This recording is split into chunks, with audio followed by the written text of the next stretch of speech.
Okay, everybody, today's video is going to be about trout, rainbow trout specifically, but it's trout time in Texas.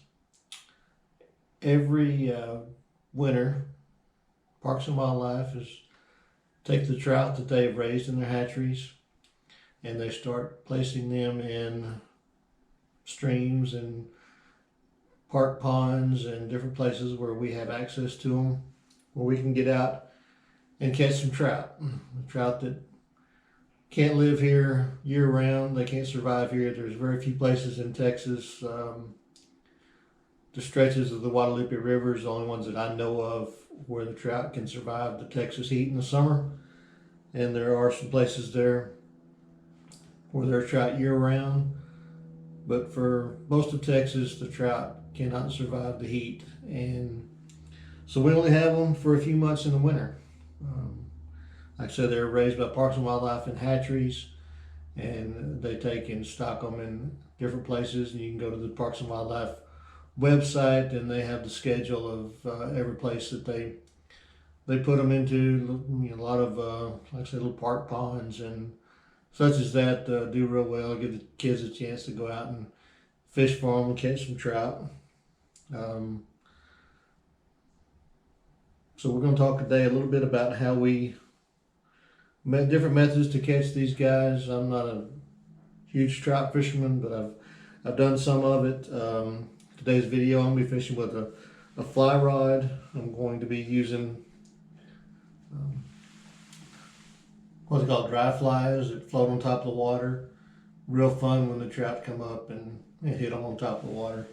Lots of fun to catch them on a fly rod like that. That's one way of catching them. I'm not great at it, but it takes some time and some practice and some skill to learn how to cast a fly rod. And if we just want to go out and have some fun and catch some trout for the dinner table, we may just want to go with a spinning rod that we're more familiar with. You want to go with really light equipment. You're going to use light lures, light tackle.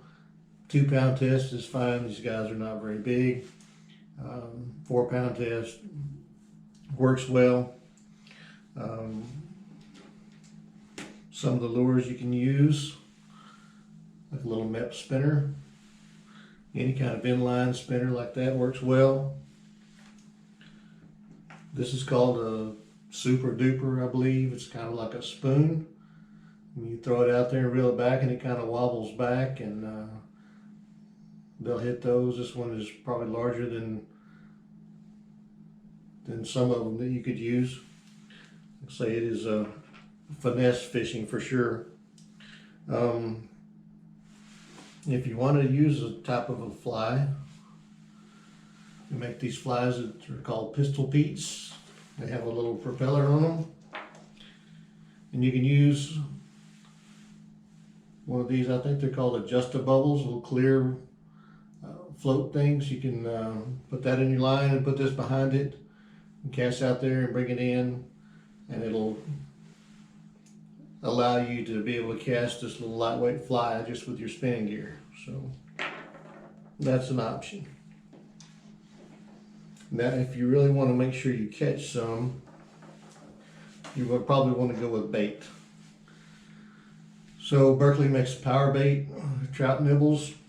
They also make it like a paste. Usually like a dough bait for catfish. You put it on a little tiny treble hook. Use a little weight so you can cast it out there. You can rig it up like a Carolina rig with the weight in your line and the hook at where the line terminates. And if you use something that floats, it'll float up off the bottom. Or you can put the weight at the end like a drop shot rig and tie your hook up higher, and that'll keep your bait up off the bottom. Another type of power bait, what we call mouse tails. And you can rig these different ways. Some guys that I first saw using these, they would break the tail that has a little ball on the end and then the tail, they would break it apart, and they would hook the tail in the middle like a wacky rig worm, and then they would thread the ball on there to hold the tail on, and they were catching the trout like that. So it works. I don't know if it's necessary or not, but they seemed to swear by it, and it was working for them. So mouse tails, trout nibbles, or other just the power bait paste, or you can go with real food. Kernel corn works good. They say what they feed them in the hatcheries looks a lot like corn, so they will eat just canned corn. I've heard that you're better off to get the store brand cheapest corn that you can get. You don't want the really good tender corn. You want the tough chewy corn because it stays in your hook better. So kernel corn, just put a corn kernel in there just like you would with the power bait. A little small hook, either treble or just a little small brim hook, cricket hook or something like that. Just so everything needs to be small. And if you don't want to fish on bottom, you can use a float and a bobber.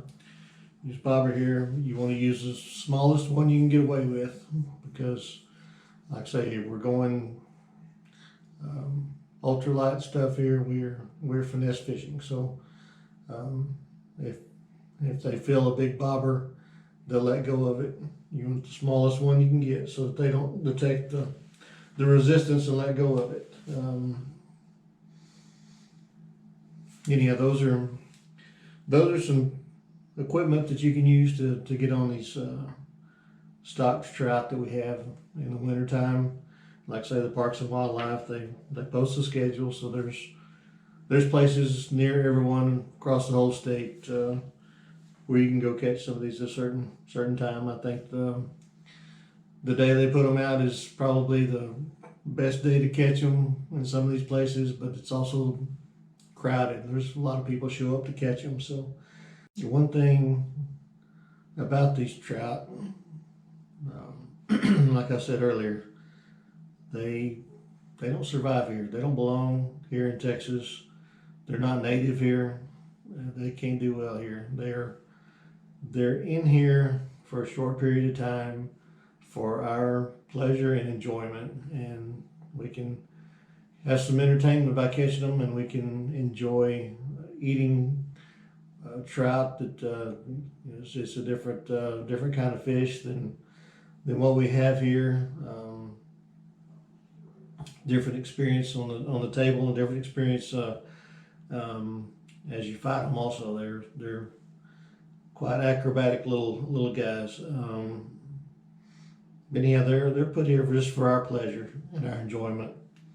They don't really belong. Kind of like a couple thousand years ago, Christ came to earth.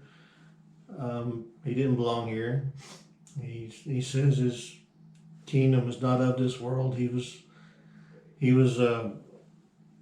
reigning as God in heaven, and he set aside his deity, and he came to earth to live a life of a human being just like you and I, and to suffer the same things that you and I suffer, and to be tempted like you and I are tempted. And he did all these things without falling, without doing wrong, without sinning, without giving in to the temptation. And because of that, and the fact that he suffered death, death is a consequence of sin. He suffered it even though he did not sin, but he suffered it to pay the price for our sins. So he came to earth, left his place where he belongs, and came to a place where he doesn't belong, and lived a life for our benefit, just like these trout are here. Not where they belong, but they're here for our benefit, and so is Christ. And I'd urge everyone to get out and take advantage of these trout, but whether you do or not, that's not a big deal. But whether you take advantage of what Christ offers is a big deal, and it will matter for eternity. Without him, without what he did, without him coming and living a sinless life and then dying his death on the cross and being resurrected by God, we wouldn't have hope for a future. We wouldn't have hope of going to be a part of His kingdom that isn't of this world. It's another world, a perfect place. And I know these days the hope of a perfect place is sounding better and better every day, because we're realizing how imperfect our world is. Yeah, it's when we Christ says if we confess Him as Lord, we believe in our heart that God raised Him from the dead, that we'll be saved. We'll be delivered from this world that is only temporary for us too. We can't survive here, just like the trout can't survive in the Texas heat, where our time here is numbered, our days are numbered too. Our time's limited, and what happens after that is going to be up to us, and according to the Bible, it's going to depend on what we believe about Jesus and how we respond to what He did for us. So, anyhow, that's a little bit about trout fishing, a little bit about the Bible and Christ, and now let's get on with the video.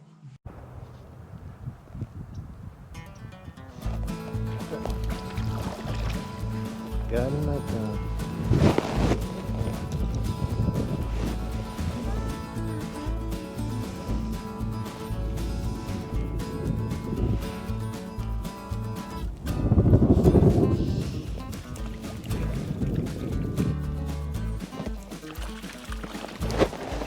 Fish on.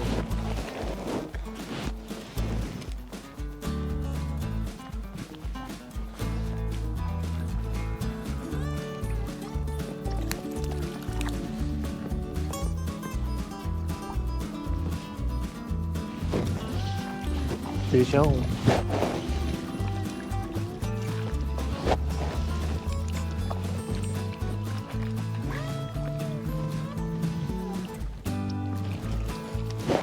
Maybe a little better fish. They're all about the same size, I think. There we go. Finally got one to bite. Got a little dry there.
All right, we got our limited trout. Well, now it's time to clean them up so we can put them on the grill probably tomorrow.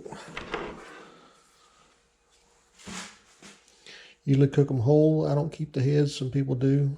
But the way we clean them, just start right here at the vent. Split that anal fin.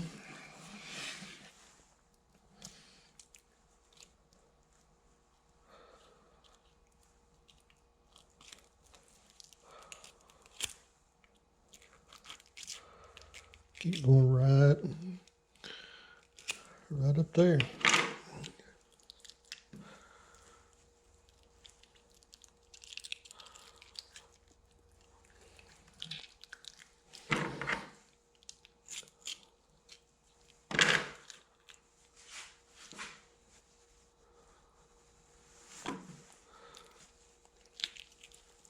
You can take the gills out if you like.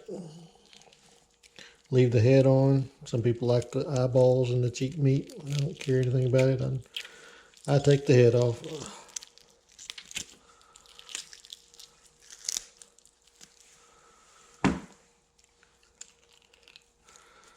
Make sure you run your fingernail down this right along the spine.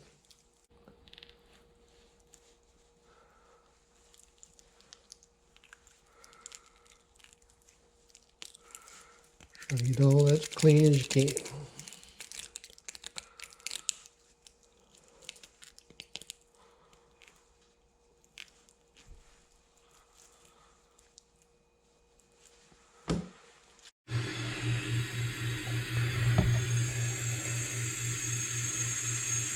All right.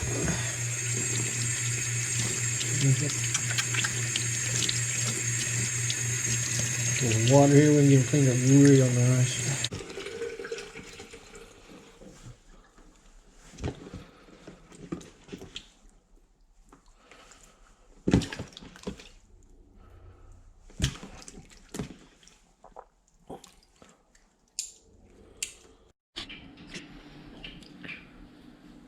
Okay, here we are. It is the next day after a trip to the trout stream. We got 5 keepers, and of course they're all keepers because there's no size limit. But brought home my limit of 5, and gonna put them on the pellet grill at 375 for 6 or 7 minutes. We have them seasoned up with Angelo's Gourmet Touch of Lemon seasoning from Angelo's Barbecue in Fort Worth, and I'm gonna try them out. All right, we're gonna start them cooking. Okay, moment of truth. We got it. We did it about 7 minutes on each side at around 375. Got the rest of it in there just a little bit longer.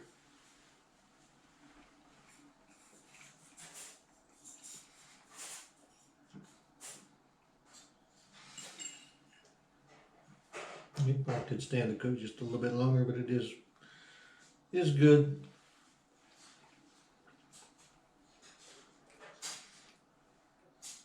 Not as good as when you're in the mountains and cooking it over open fire, but for trout raised in a hatchery and caught in Texas waters, it's pretty good stuff.